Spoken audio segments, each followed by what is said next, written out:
எதிர்க்கட்சித் தலைவர் உதயநிதி கைது செய்யப்பட்ட விவகாரத்தில் திமுகவினர் எழுப்பிய கோஷத்தில் கலைஞர் ஒழிக என கூறியுள்ளது கடும் அதிர்ச்சியை ஏற்படுத்தியுள்ளது.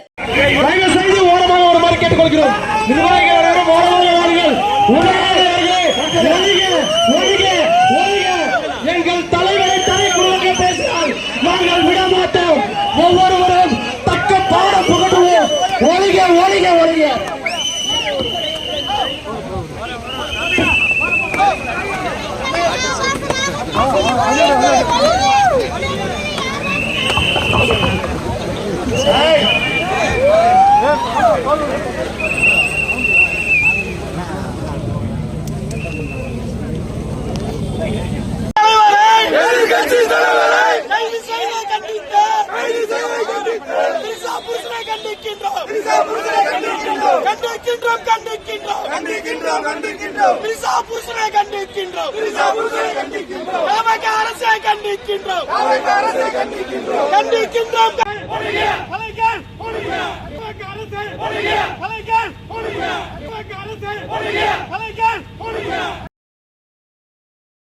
செய்திகளை உள்ளது உள்ளபடி தெரிந்து கொள்ள ரெஃப்ளெக்ட் நியூஸை சப்ஸ்கிரைப் பண்ணுங்க.